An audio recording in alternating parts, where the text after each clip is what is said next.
전라북도 익산엔 큰 절이 하나 있었다. 이 절을 둘러싸고 몇 가지 기록이 남아있지만 이 절이 왜 사라졌는지에 대해선 아무런 기록이 남아있지 않다. 단지 탑이 하나 있을 뿐이다. 이곳엔 용으로 변한 미륵을 맞는 사찰이 있었고 그 사찰은 세상에서 가장 컸다는 전설이 전해온다. 그 사찰의 이름은 미륵사였고 사찰을 지은 사람은 무왕이다.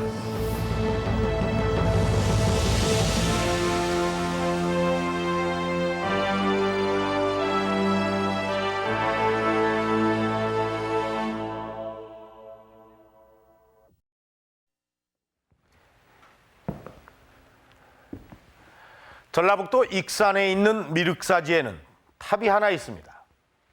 바로 이 탑입니다. 오래전부터 이 황량한 절터를 지키고 있는 유일한 탑입니다. 이 탑을 처음 본 사람은 우선 그 규모에 놀랍니다. 높이가 14m가 넘고 제 키의 8배가 넘습니다. 모양도 아주 독특하죠. 지금은 형태가 많이 부서져서 반밖에 남아있지 않지만 이 탑은 돌로 만든 최초의 탑이고 우리나라에서 가장 큰 석탑으로 알려져 있습니다.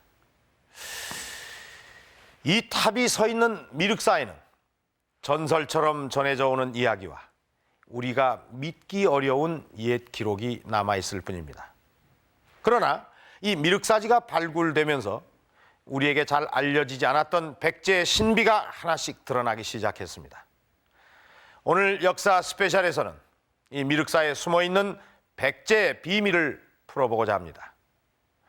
미륵사가 어떤 절인지 밝혀낼 수 있는 최초의 단서이자 가장 중요한 단서는 바로 이 탑입니다.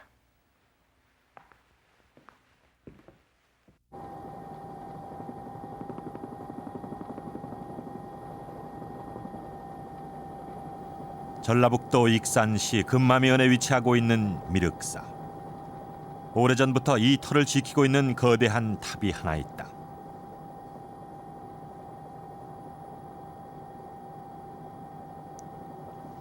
규모는 물론이고 독특한 생김새까지 일반 석탑과는 전혀 다른 탑이다.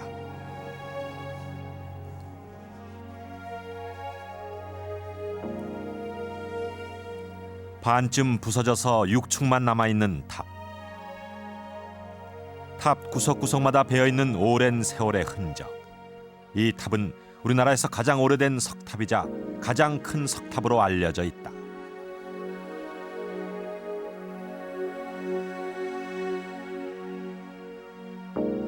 가장 눈길을 끄는 것은 일반 석탑에서는 볼 수 없는 중앙의 문이다. 탑의 내부로 들어갈 수 있는 이러한 문은 사면에 하나씩 모두 4개가 있다. 통로를 따라서 탑 안으로 들어가면 커다란 기둥을 만날 수 있다. 석탑 안에 사람이 드나들 수 있는 공간이 있고 그 공간 중앙에 기둥이 서 있다.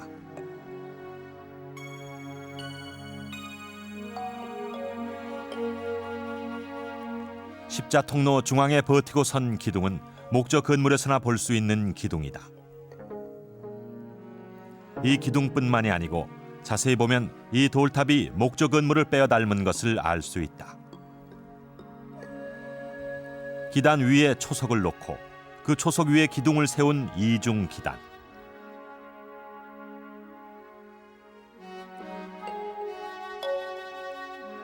밑부분으로 갈수록 굵어지는 배흘림 기둥. 목조 건물의 기둥에 해당한다.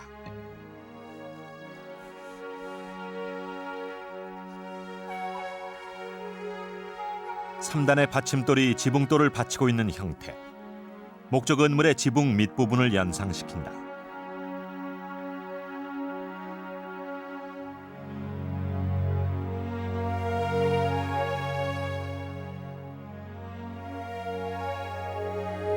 옥괴석에 추녀 끝이 살짝 올라간 반전. 이런 특징 때문에 이 탑은 목탑에서 석탑으로 전환한 최초의 탑으로 알려져 있다. 목탑 형태를 띤 이 탑은 현재 남은 모습만으로도 국내 최대의 탑이다.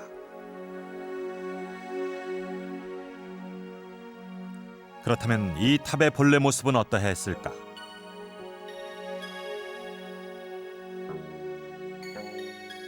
이 탑을 두고 7층설과 9층설이 분분했다. 그런데 돌탑의 일부였던 노반석이 발견되면서 탑의 규모가 정확히 드러났다. 노반석이라 해서 맨 꼭대기층에 붙는 돌이 있습니다. 그 상륜부를 구성하는 건데 노반석이 나왔는데 그 노반석을 가지고서 적용을 해보니까 9층으로 복원했을 때 크기하고 이게 맞아떨어졌습니다. 미륵사탑은 원래 9층이었던 것이다. 이렇게 9층이 됐을 때 높이가 28m, 아파트 10층 높이에 해당한다.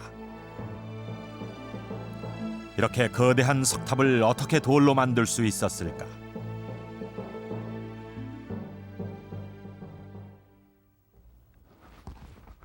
미륵사탑은 단단한 재질의 화강암으로 만들어졌다. 6자, 8치. 탑을 쌓기 위해서 우선 화강암을 수백 장 자르고 다듬어야 했을 것이다. 2자, 3치. 익산에 있는 석재 공장에서 탑의 기둥 한 개를 만들어 보기로 했다. 이런 기둥 한 개를 자르고 다듬는데도 대여세는 좋게 걸린다.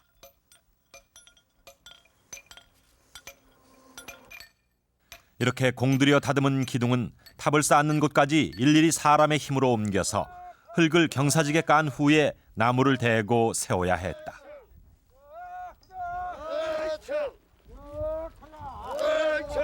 올라간다. 크자. 힘도 쓰고. 크자.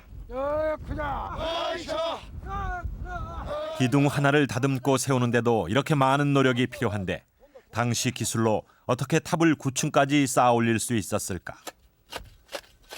지금 여기서 이놈은 이렇게 쌓였지만서도 이 위에 또 돌이 올라간다고 이제 인정이 될 적에 여기까지 또 흙을 이렇게 쌓아야 됩니다. 이렇게 빈버드 해가지고 한 15도 각도로 해가지고 그렇게 해서 또 이 위에다 또 돌을 올려놓고 해가지고 미륵탑이 이렇게 완성이 있는 걸로 제가 알고 있어요.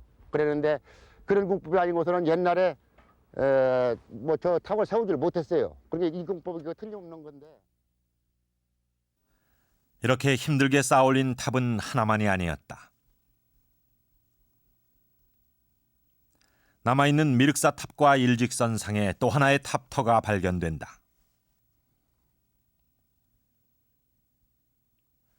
탑터와 기단, 유물들을 통해서 이 탑 역시 돌로 만들어졌고 크기와 형태는 남아있던 미륵사 탑과 같다는 것이 밝혀졌다. 이 동탑은 남아있는 석탑을 근거로 해서 1993년에 복원했다.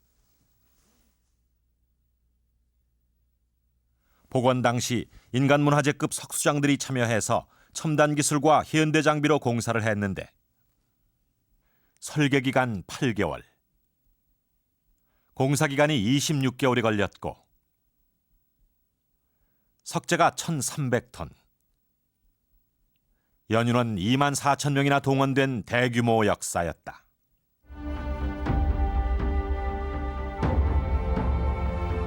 고대 건축 기술의 결정체 미륵사탑. 미륵사에는 이러한 거대한 석탑이 2개가 있었다.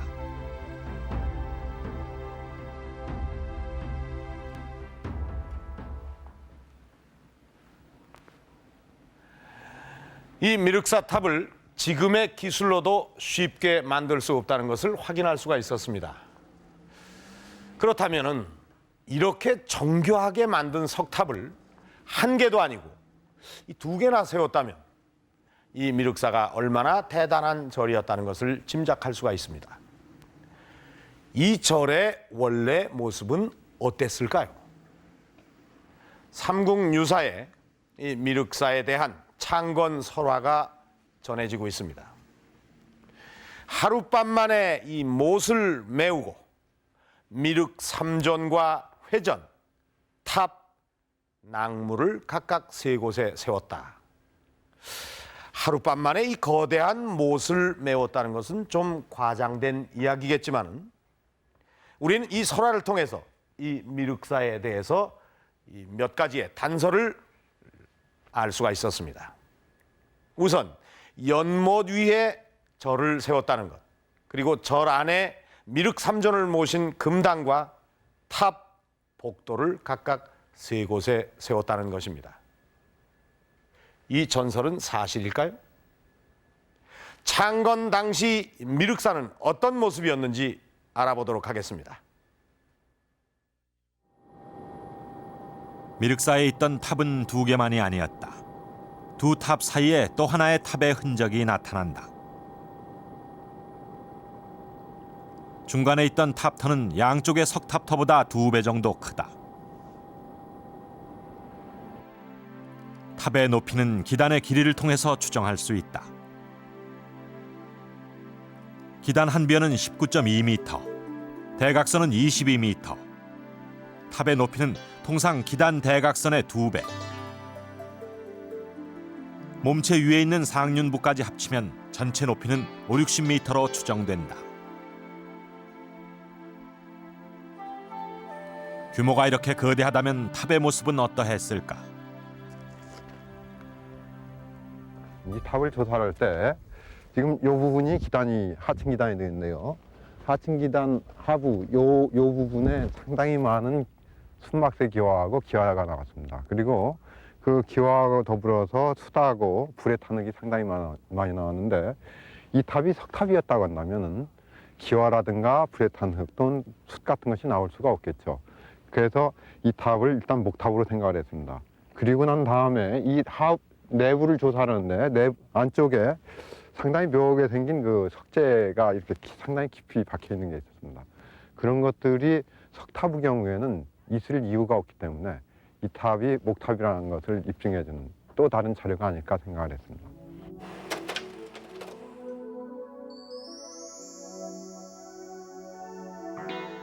이 목탑이 서 있는 집안을 발굴한 결과 놀라운 점이 발견됐다. 마사토와 점질토를 떡판처럼 교대로 쌓은 판축의 흔적이 나타난 것이다. 가장 아랫부분은 돌을 깔았는데 이것은 집안 밑에 있는 물이 쉽게 빠져나갈 수 있게 한 배려다. 실제 조사 결과 미륵사터는 삼국유사의 기록대로 거대한 연못이었다는 것이 확인됐다. 이러한 연못을 흙으로 메우고 그 땅을 다시 4m 이상 파고 들어가 돌을 깔고는 시루떡처럼 47단까지 다졌다.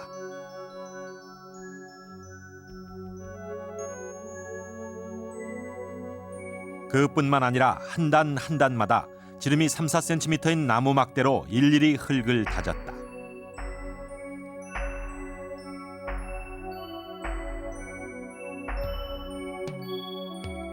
기초공사부터 미륵사를 얼마나 치밀하게 지었는지 알 수 있다.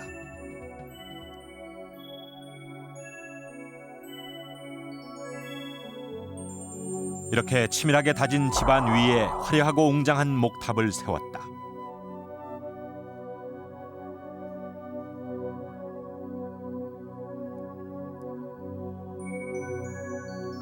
이 목탑의 높이는 양쪽 석탑의 2배. 미륵사 창건 당시엔 이러한 3개의 탑이 거대한 규모를 자랑하고 있었다. 탑이 3개가 있었다는 전설이 사실로 밝혀진 것이다. 판축은 탑 뒤의 건물터에서도 발견된다. 이곳은 금당이 있던 곳이었다. 금당터에서는 녹색의 유약을 바른 기와가 다량 출토됐다. 이 녹유는 국내에서 발견된 최초의 것이다. 녹유 기와는 석가래 끝에부터 석가래 부식을 막고 건물을 치장하는 기능도 했다. 당시 금당은 녹색의 석가래 기와와 붉은색의 기와가 화려하게 조화를 이루고 있었을 것이다.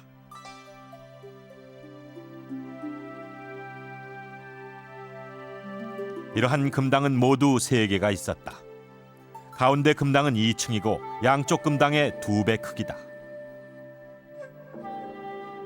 이 치미는 미륵사에서 가장 큰 건물터인 강당터에서 출토됐다.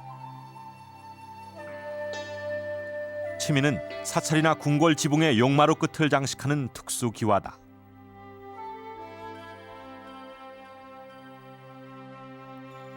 이러한 치미가 장식되어 있는 강당은 400명이 들어갈 수 있을 만큼 넓었다.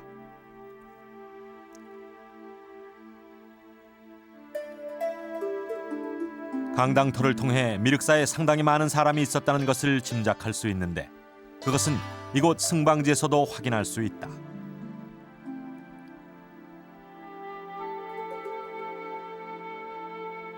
승방 하나는 10사람을 수용할 수 있는 규모다. 이러한 승방은 총 32개가 있었고 대강당의 동쪽과 서쪽 그리고 북쪽에서 발견된다. 3개의 탑과 3개의 금당을 갖춘 삼원양식. 이런 구조는 동양 어디에서도 유래를 찾아볼 수 없다. 건물지만 5만여 평. 신라의 최대 사찰 황룡사보다 2배 가까이 넓다. 그렇다면 창건하는데 어느 정도 시간이 걸렸던 것일까? 장사에 보이는 그 수기에 걸려서 공사를 했다. 임금이 행차했다. 그런 기록이 보이는데 그 수기라는 기한이 이 길을 12년으로 보통 잡으니까 그건 36년이거든요.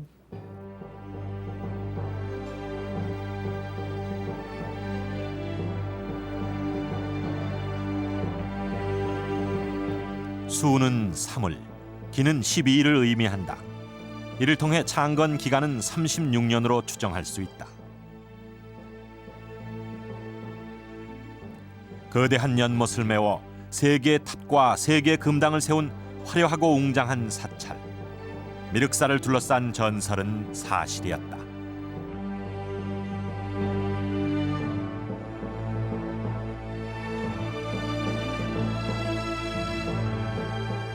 이렇게 미륵사는 우리가 생각했던 것 이상으로 화려하고 거대한 절이었다는 것을 알 수가 있었습니다.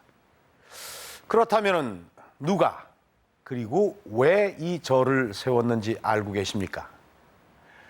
삼국유사는 백제 제30대 무왕이 이 미륵사를 세웠다고 기록을 하고 있습니다. 이 무왕에 대해서는 우리가 잘 알고 있는 이야기가 있습니다.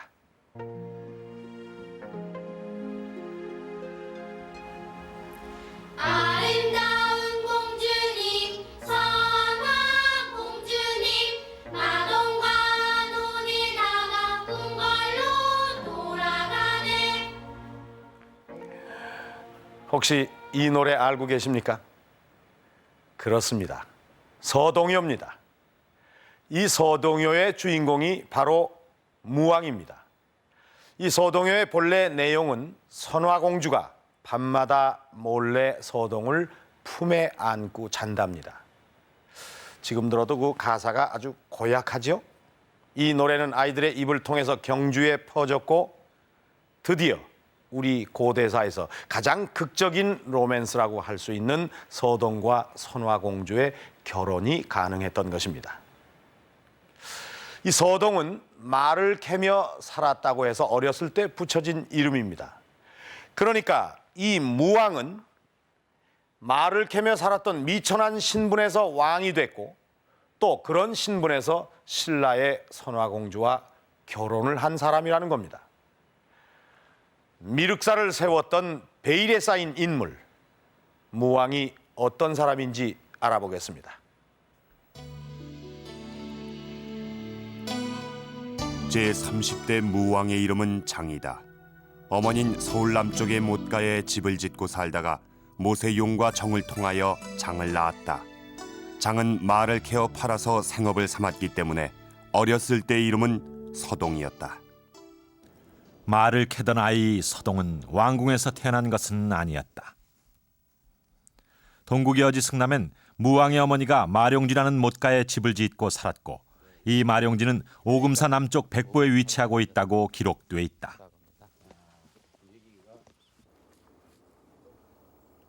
그런데 익산에는 오금산성이 있고 이 오금산성 밑에는 마룡지라는 이름의 연못이 있다.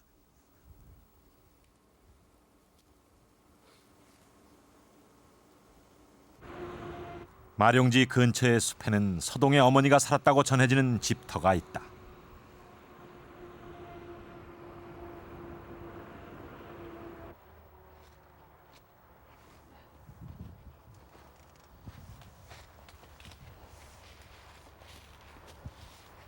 예, 지금 우리가 서 있는 이곳이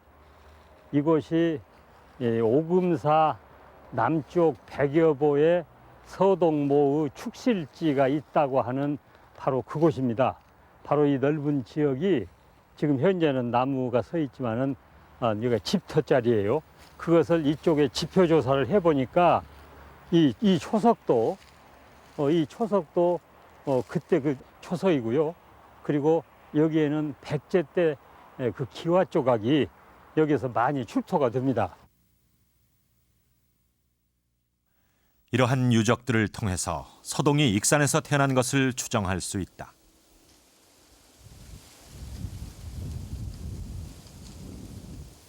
그런데 익산 출신의 가난한 서동이 어떻게 왕위에 오를 수 있었을까?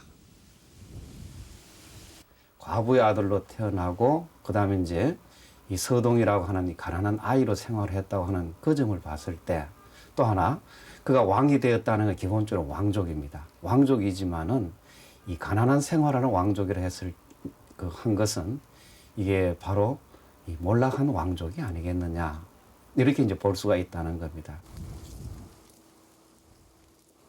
몰락 왕족이었다고 해도 익산에 사는 몰락 왕족이 왕이 되는 일은 결코 쉬운 일은 아니었을 것이다. 무왕이 왕위에 오를 수 있는 단서는 4대 선왕이었던 성왕을 통해 찾을 수 있다. 왕권 강화와 백제 중흥을 위해 공주에서 부여로 천도한 성왕은 당시의 지배 세력을 재편하고 국가 체제를 정비하는 등 일련의 개혁을 추진한다.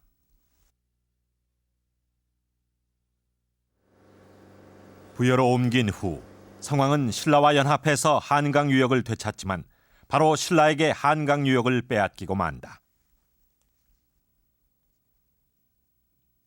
신라의 배반에 분개한 성왕은 귀족들의 반대를 무릅쓰고 신라 정벌에 나선다. 그것이 이른바 백제와 신라 간의 가장 치열했던 전쟁 중의 하나인 관산성 전투. 그러나 이 전투에서 성왕은 목숨을 잃는다. 좌평 4명이 이곳에서 전사하게 됐고 또 백제의 군사 29,600명이 이 구천에서 죽음을 당해서 필마무반자라, 즉 말과 사람이 살아서 돌아간 자가 없다라고 하는 정도로 기록될 정도로 무참히 참패를 당한 지역이 바로 이 지역입니다. 왕의 죽음으로 왕권은 급속히 약화됐고 귀족들이 전국 운영의 주도권을 잡는다. 당시의 실세 귀족은 부여로 수도를 옮긴 후 형성된 대성 8족. 이들이 전국 운영의 주도권을 잡은 사례를 기록에서 발견할 수 있다. 관산성 전투를 주도했던 성왕의 아들이 왕위에 오른 후 귀족들에게 심하게 추궁을 받았다는 기록이 있다.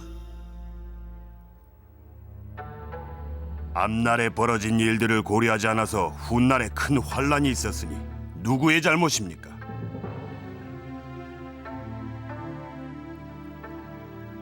만약에 원로들의 말을 들었다면 어찌 이런 지경에 이르렀겠습니까? 지난날의 잘못을 뉘우치십시오.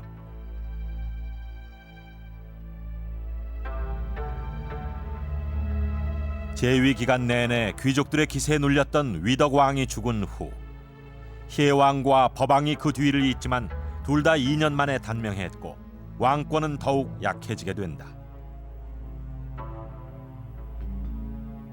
그 당시에 법왕을 제거하게 된 이제 권력을 장악한 이 실권 귀족들은 자기들의 이제 권력을 또 자기들 중심의 정치 운영을 지속적으로 유지하기 위해서는 자기들이 다루기 쉬운 그것도 세력 기반이 없는 사람을 왕으로 삼는 것이 아마 제일 좋았다고 생각을 했는 것 같습니다.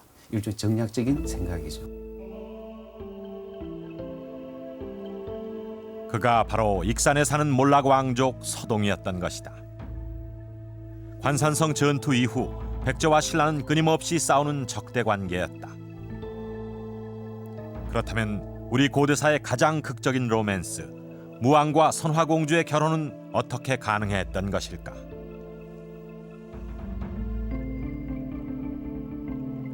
그러나 적대국 왕실 간의 혼인은 불가능한 일이 아니었다.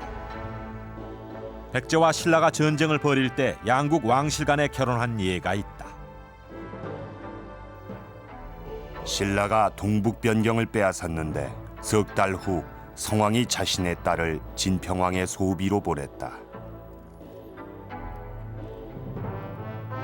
동성왕이 신라에 사신을 보내 혼인을 요청하니 신라왕이 이찬 비지의 딸을 시집 보냈다.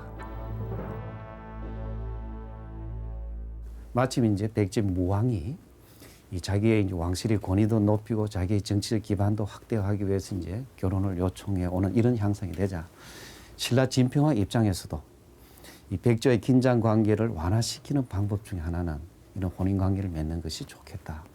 이런 이제 그 각도에서 이해를 하게 되고 그리고 양자의 어떤 이해관계가 어느 정도 이제 합치되어졌기 때문에 그 선화공주하고 무왕의 결혼이 이루어졌다. 이른바 국제 결혼이 가능하게 된 것이다. 이렇게 볼 수 있을 것 같습니다. 무왕이 신라의 왕실과 혼인을 추진했던 것은 안으로는 귀족 세력을 억누르고 밖으로는 일시적이나마 신라와의 대립을 풀 수 있었기 때문이었다. 무왕과 선화공주의 결혼을 가능하게 했던 전설의 노래. 서동요 속에는 당시 백제와 신라의 팽팽한 줄다리기를 늦추는 정략적인 화해가 담겨 있다.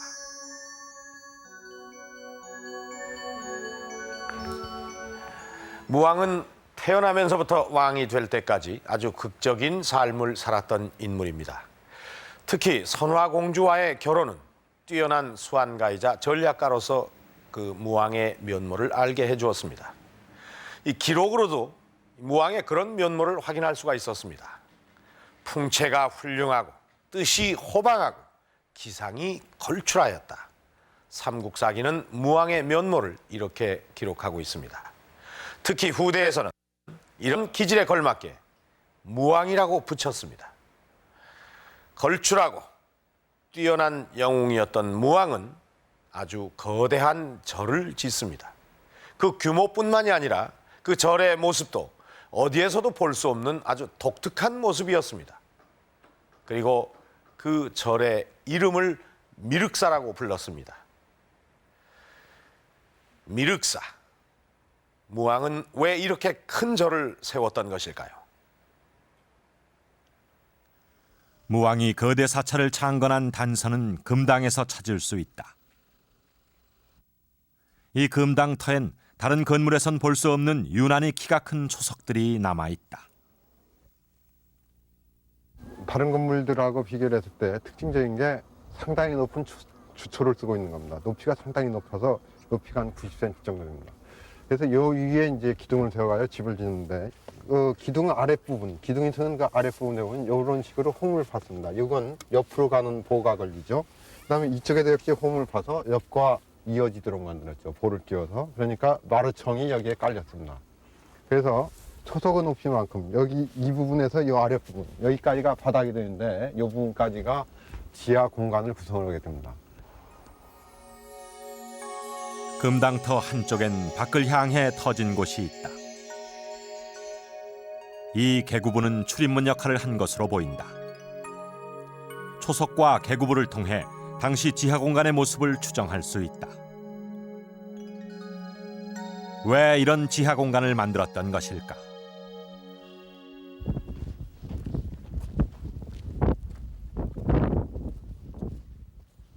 그 이쪽을 보시면 흙으로 덮여 있지만 그 옛날에는 그 배수구가 있던 자리입니다. 이 배수구를 통해서 물이 저쪽으로 이렇게 쭉 연결이 되고 있었죠. 금당의 지하 공간은 땅속의 배수로와 연결되고 배수로는 절터 앞쪽에 있는 연못까지 이어진다. 이 배수로와 연못은 지하 공간과 특별한 관계가 있는 것이 분명하다.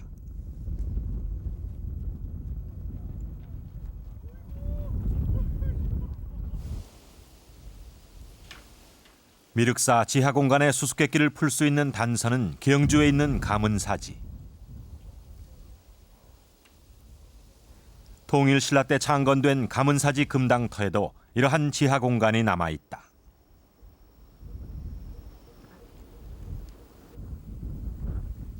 기록에 의하면 용으로 변한 문무왕이 와서 쉬일 수 있도록 이런 공간을 만들었다고 한다.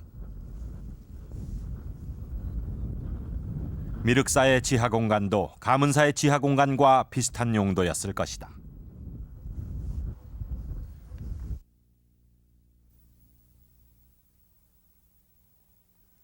미륵사의 지하 공간은 연못에 있는 용이 배수로를 통해 금당까지 드나들 수 있도록 만든 것으로 추정된다. 이러한 지하 공간은 3곳의 금당에서 모두 발견된다. 금당은 미륵불상을 모신 신성한 공간이다. 왜 이런 금당에 용이 드나들 수 있는 지하 공간을 만든 것인가?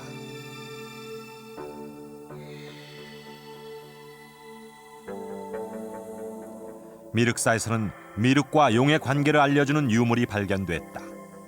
용수라는 글자가 새겨진 기와다. 용수는 늪에 사는 용을 의미한다. 그 원래 이 용수라는 말은 인도말 나가르 준화에서 온 말입니다. 그런데 그 나가라는 말이 바로 그 큰 뱀을 상징합니다. 코브라. 그리고 이걸 한문으로 번역할 때는 용이라고 번역하는 것이죠. 그래서 이 용수방이라는 이름은 미륵사지가 용과 직접적으로 관련이 된다라는 그런 증거로 저희들이 볼 수가 있는 겁니다. 미륵을 용의 화신으로 여겼기 때문에 미륵불을 모신 금당에 용의 거처를 마련한 것이다.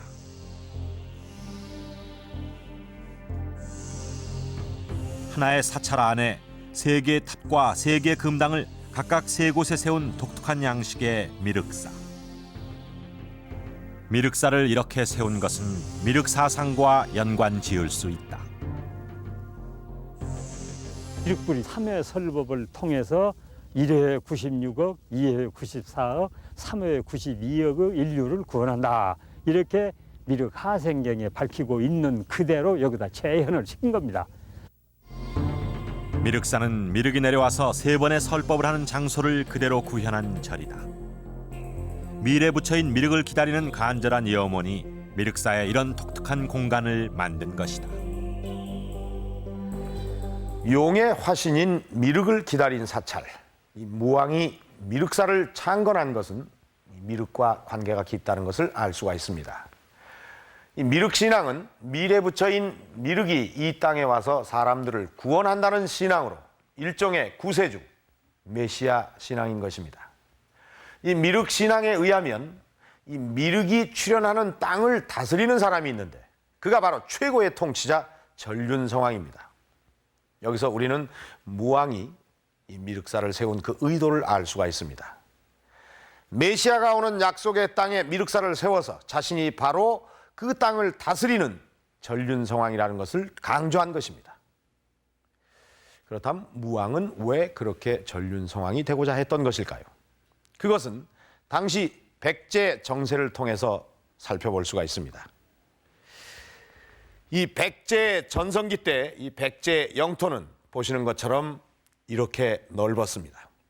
그러던 것이 밀리고 밀리면서 이 무왕이 즉위할 즈음에는 영토가 이렇게 작아졌습니다. 고구려에 이어서 신라에게 이 한강 유역을 빼앗기고 또 이 가야 지역마저도 신라가 차지한 상태였습니다. 백제가 이렇게 절박한 상황에 처하자 무왕은 나라를 다시 일으키고 강력한 왕권이 필요하다는 것을 절감했었을 겁니다. 미륵사를 세운 것은 무왕의 이런 의지의 표현이었습니다. 그런데 여기서 한 가지 이상한 점이 있습니다. 무왕은 그런 미륵사를 수도가 아닌 익산에 지었다는 것입니다.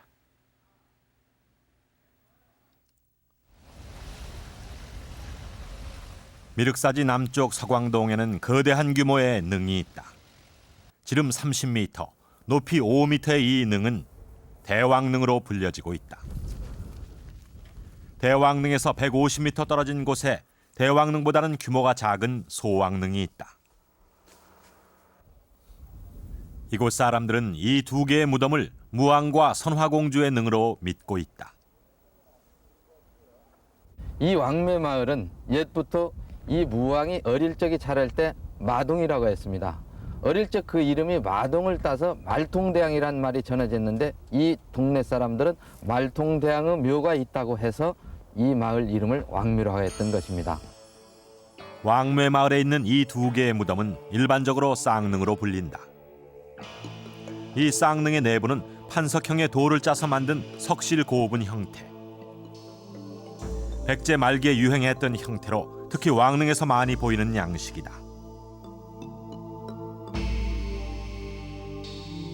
발굴 당시 석실 안은 이미 도굴이 된 상태였고 이 나무 널만이 유일하게 출토됐다. 나무 널에는 관못과 호사스러운 연꽃 모양의 관고리가 달려 있었다. 이런 관장식은 왕릉에서만 발견된다.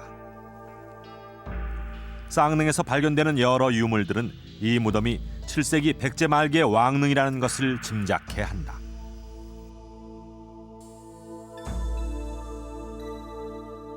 그렇다면 이 쌍릉의 주인공은 무왕과 선화공주일 가능성이 높다. 그렇다면 무왕에게 익산은 어떤 곳이었을까? 미륵사를 창건할 당시 백제의 정세를 통해 그 실마리를 찾을 수 있다. 당시 무왕에게 있어 최대 희연하는 신라 공격이었다. 진흥왕이 성왕을 배반하면서 이 한강 하류 유역을 신라가 독차지하게 되면서부터 이와 같은 일은 전개되게 됩니다. 결국 이 한강 하류 지역에서 잃어버렸던 백제의 그 영토를 이 무왕대에는 이 영토를 대신해서 신라가 차지하고 있었던 가야 지역으로의 영토를 확장시킴으로 인해서 이 백제의 영토를 확장시키고자 하는 그와 같은 의도가 바로 숨어 있는 것이 무왕의 대신라 공격의 목적이었다고 볼 수 있습니다. 백제 역사상 무왕만큼 신라를 집요하게 공격한 왕은 없었다. 무왕은 무려 12번이나 신라를 침공한다. 당시의 격전지를 살펴보면 익산의 중요성을 알 수 있다. 격전지는 대부분 익산과 가까운 것이었고 가야 지역으로 공격하기 위해서는 익산을 거치지 않고서는 불가능했다. 익산은 공격지로서 가장 적합한 전초기지였던 것이다. 이러한 전초기지에 무왕은 백제의 국력을 결집시켜 미륵사를 창건했다. 전초기지와 대사찰은 어떠한 관련이 있는 것일까? 익산과 미륵사의 관계를 풀 수 있는 흥미로운 유물이 출토됐다. 미륵사에서 중부라고 쓰여진 기와가 출토된 것이다. 당시 백제는 수도를 5부로 나누었다. 중부는 이 5부의 하나를 뜻한다.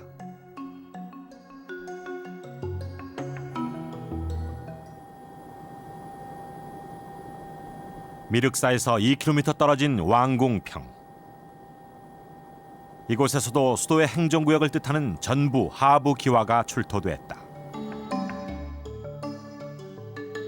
이러한 기와는 익산이 수도와 어떤 관계가 있다는 증거다. 그러나 우리나라에서는 이와 관련된 구체적인 기록은 발견되지 않는다.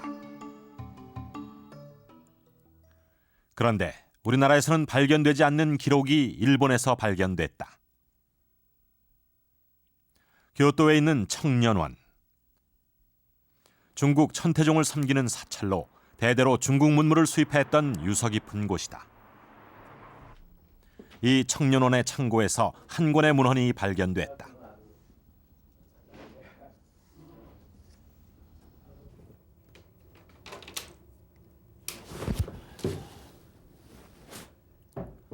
중국 6조 때 편찬된 문헌인 관세음 응험기.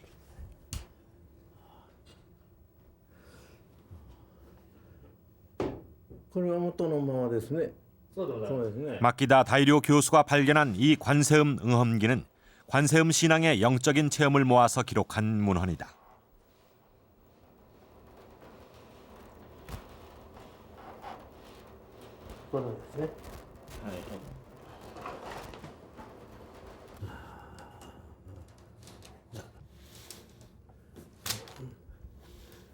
그런데 이 문헌에서는 백제의 천도와 관련된 기록이 발견된다.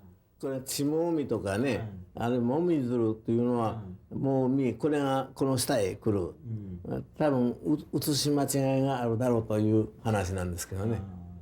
その地名も大体今推定できるんだそうです。これは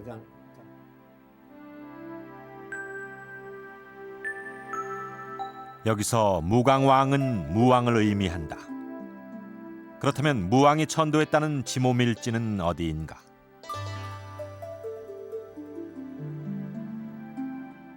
익산시 왕궁평의 옛 이름은 지마마지다. 따라서 기록에 나오는 지모밀지는 지마마지인 것으로 추정할 수 있다.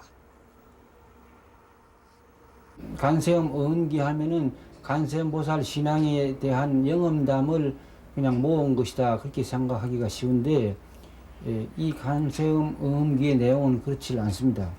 왜냐 그러면은 그 내용은 무왕이 부여에서 익산 지역으로 전도했다고 하는 사실을 정확한 연대와 정확한 지명 그리고 전도를 하고 난 이후에 어떤 사건이 일어나는가라고 하는 사실까지 정확하게 적고 있습니다. 정관 13년은 서기 639년으로 무왕 40년에 해당한다.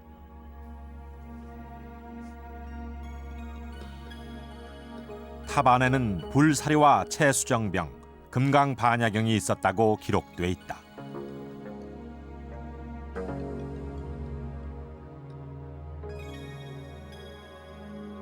그런데 왕궁평에 있는 이 탑을 해체 복원할 때 관세음 응험기에 기록되어 있는 유물이 그대로 출토됐다. 1층 탑신 속에서 사리함과 채수정병, 금강반야경이 발견된 것이다. 이렇게 출토 유물과 관세음 응험기의 기록은 일치한다. 따라서 이 기록을 통해 익산에서 어느 정도까지 수도의 준비가 진행되고 있었음을 알 수 있다. 그것을 뒷받침하는 유적들이 왕궁평 곳곳에서 발견된다. 가장 눈에 띄는 것이 이곳에 남아있는 성벽이다. 돌을 사각형으로 반듯하게 다듬어서 쌓은 성벽. 이 성벽 양쪽에는 성벽을 보호하는 부석을 깔았다. 이러한 부석 시설은 부여의 부소산성에서도 발견된다. 따라서 이 성벽은 당시 중요한 건물을 둘러싸고 있던 담장이라는 것을 짐작할 수 있다. 5만 평의 대지를 직사각형 모양으로 둘러싸고 있는 성벽. 이 성벽은 처음부터 계획적으로 설계한 성벽이라는 것을 알 수 있다. 고구려의 안압궁에서도 이런 사각형의 성벽이 발견된다. 그리고 성벽 안에서는 백제 말기의 건물터가 여러 곳에서 나타난다.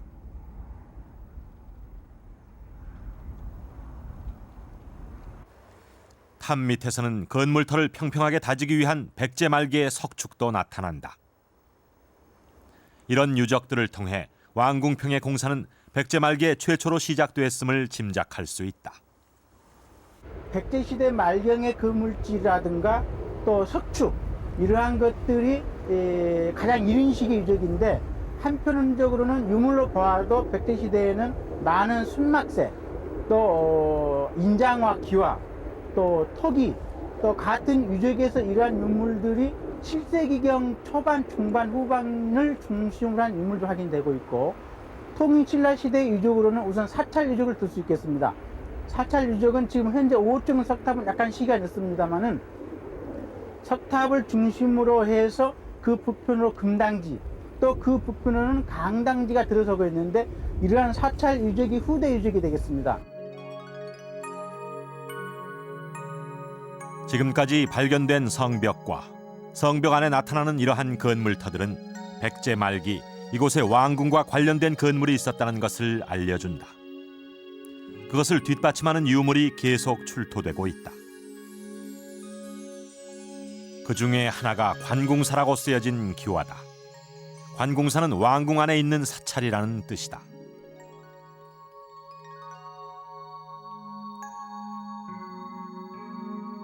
또한 중국산 청자 조각이 발견됐다. 이런 호사스러운 중국 청자는 왕실이나 귀족들만 접할 수 있는 보물로 이곳에 있었던 건물의 성격을 알 수 있게 한다.